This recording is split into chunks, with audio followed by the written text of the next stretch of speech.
Miguel had always believed that a person's worth was measured not by their wealth, but by the goodness they carried in their heart. Every morning, he arrived at the repair shop before anyone else. A small, grease-scented building that buzzed with the noise of wrenches, engines, and curses from mechanics who'd long lost their patience. He wasn't one of them. Miguel worked quietly, humming old songs from his childhood while fixing tires and changing oil. His hands were rough, cracked from years of labor, but his spirit remained kind. His boss, Mr. Delgado, didn't care about kindness. "We fix, they pay," he always said. Nothing more, nothing less. That morning, the sound of a sputtering engine broke Miguel's rhythm. A beat-up blue sedan rolled into the lot, smoke curling from beneath the hood. Behind the wheel sat an elderly woman, her face pale and lined with worry. She struggled to open the car door, her hands trembling. Miguel rushed to help her, steadying her arm as she stepped out. "It just stopped," she murmured, her voice weak but polite. "I don't have much money. Maybe just enough to look at it." Miguel's heart ached at her words. Her clothes were worn, her shoes scuffed, and her purse looked older than her car. She reminded him of his late mother. The same gentleness, the same quiet pride. He nodded, saying softly, "Don't worry, Senora. Let me see what I can do." He lifted the hood and frowned. The engine was on its last breath. A full repair would cost more than the car itself was worth. But as he watched the old woman clutch her rosary and whisper a silent prayer, something inside him refused to turn away. He rolled up his sleeves and began to work. Hours passed. Sweat dripped down his temples and his back ached. But he didn't stop. He replaced broken parts with spares from his own collection, ones he'd been saving for months. When his coworkers mocked him for wasting time, he ignored them. When his boss glared from the office window, he pretended not to notice. He worked until the sun dipped low and the engine finally roared back to life. The old woman gasped, tears spilling from her eyes. "I don't know how to thank you," she whispered, reaching into her small purse. She pulled out a few crumpled bills, all she had. Miguel gently closed her hand around them and shook his head. "Keep it," he said with a soft smile. "You need it more than I do." Her lips trembled. "God bless you, son," she murmured before driving off. Her car running smooth and steady down the road. Miguel stood there in the fading sunlight, his heart full even as the grease stained his shirt and the ache in his back grew sharper. He didn't notice his boss watching from the office window, eyes cold and disapproving. At that moment, Miguel believed he'd done something right, not realizing that the price for his kindness would be far greater than he could imagine. The next morning, the repair shop felt different. The usual hum of tools and chatter was replaced by an uncomfortable silence. Miguel sensed it the moment he stepped through the door. The way his coworkers avoided his eyes, the way the air felt heavy. He hung his jacket on the rusted hook by the wall and started cleaning his workbench, pretending not to notice. Then the sharp voice of his boss, Mr. Delgado, echoed from the office. "Miguel, inside, now." Miguel wiped his hands on a rag and walked in. Delgado sat behind his desk, his face red, a half-empty cup of coffee trembling beside a stack of papers. He didn't offer Miguel a seat. Instead, he threw a clipboard across the table, the sound sharp and cold. "You think you can do whatever you want here?"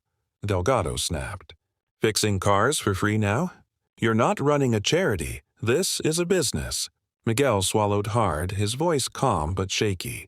"Señor Delgado, the woman couldn't afford it." "Her car? I don't care about her car." Delgado cut him off, slamming his hand on the desk. "You cost this company time, parts, and money. Do you think I can pay you for giving away my work?" Miguel took a breath, trying to keep his composure. "Sir, I used my own parts. I didn't charge her a single. That's not the point." Delgado roared. Standing up so quickly his chair toppled backward. His face twisted with disdain. "You made me look like a fool in front of the others. You think you're some kind of hero? You're just a mechanic. You do what I tell you or you don't work here." Miguel's hands clenched, his pride wounded but his conscience clear. "Then I guess I don't work here," he said quietly. Delgado's eyes flashed with triumph as if he'd been waiting to hear those words. He pulled an envelope from a drawer and tossed it at Miguel. "Good, here's your final pay. Don't bother coming back. The envelope landed at Miguel's feet. He stared at it for a moment, then picked it up slowly, his fingers trembling. The weight of it felt heavier than money. It felt like the end of everything he'd built. As he turned to leave, Delgado muttered, "Next time you want to play saint, do it somewhere else." Miguel walked out into the sunlight, blinking against the glare. His co-workers watched silently from the garage doorway, some with pity, others with indifference. He didn't look back. His chest felt hollow, his throat tight. Every step away from that shop felt like walking deeper into uncertainty. He took the long road home, the one lined with old trees and peeling billboards. His mind replayed the woman's face, the gratitude in her eyes, the way her voice had trembled when she blessed him. It was the only warmth he had left. That night he sat by his daughter's bedside, watching her sleep, the light from the small lamp flickering on her innocent face. He promised himself he would find another job, no matter how hard it got. But as the days turned into weeks, no one called him back. The bills piled up. The fridge grew emptier. And still, when he looked at his grease-stained hands, he couldn't bring himself to regret what he'd done. Somewhere deep down, he believed that one act of kindness would mean something, even if the world had punished him for it. It had been nearly 10 days since Miguel lost his job, and life had grown heavier with each sunrise. The walls of his small apartment seemed to close in more every night. His daughter, Lucia, only 8 years old, had stopped asking when he would go back to work. She could sense the truth in the silence that filled their home. Miguel spent his mornings walking through the city with a folded resume in his hand, his boots worn thin, his eyes scanning for "help wanted" signs. Each rejection chipped away at him a little more. "We're not hiring," they'd say. Or worse, they wouldn't even look him in the eye. That afternoon, a storm gathered above the city. The clouds were heavy, almost black, pressing down on the world. Miguel returned home soaked from the rain, his heart as gray as the sky. He sat by the window, watching cars rush by, wondering if maybe he had been foolish, if kindness truly had a place in a world like this. Just then, a deep engine rumble echoed from outside. He turned and saw a sleek black limousine stop in front of the crumbling building. It looked wildly out of place among the rusted mailboxes and cracked pavement. 2 men in dark suits stepped out, scanning the area before one of them called out, "Señor Miguel Alvarez?" Miguel froze. His first instinct was fear. Debt collectors, maybe, or a mistake. But something in their tone was calm, respectful. He hesitated before stepping outside, the rain tapping softly against his shoulders. "Yes, that's me," he said cautiously. One of the men smiled slightly and handed him an envelope sealed with a golden wax emblem. "This is for you. From Doña Elena Martinez de Rivera," he said. The name meant nothing to Miguel at first, but the way the man spoke it, with reverence, made him curious. He took the envelope with trembling hands. The car drove off, leaving him standing alone in the drizzle. Inside, his daughter peeked through the window, eyes wide. Miguel sat at the small kitchen table, the envelope before him like something sacred.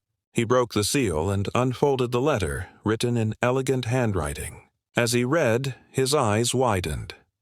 "Señor Alvarez, you do not know me, but a few days ago, you helped a helpless old woman whose car had broken down. You asked for nothing in return. That woman was me. I disguised myself that day, testing the hearts of ordinary people before entrusting them with something greater. You passed that test with humility and grace." His breath caught in his throat. He read on, each word striking deeper. "I have purchased the repair shop that dismissed you. Starting tomorrow, you will return there, not as a worker, but as its new manager. I trust you to lead with the same kindness that moved you to help me. People like you remind me that humanity still breathes beneath all the greed and noise." The letter ended with a signature, Elena Martinez de Rivera, followed by a phone number and the seal of her foundation. Miguel's hands began to shake. Tears blurred the ink. He looked at Lucia, who stood quietly at the table's edge. "Papa?" she whispered. "What happened?" Miguel pulled her into his arms, his voice breaking. "Mija, we're going to be okay." For the first time in weeks, he smiled. Not the forced kind, but one born from pure disbelief and gratitude. He looked out the window again, rain streaking down the glass, and whispered to himself, "Sometimes the smallest act of kindness can change everything." The next morning, he stood once again outside the shop he'd been thrown out of. Only now, the keys were in his hand, and the sign on the door bore a new name: Alvarez Auto and Care. His. Heart pounded as he opened the doors, sunlight spilling into the space. Where he had once been humiliated, he now stood with quiet pride.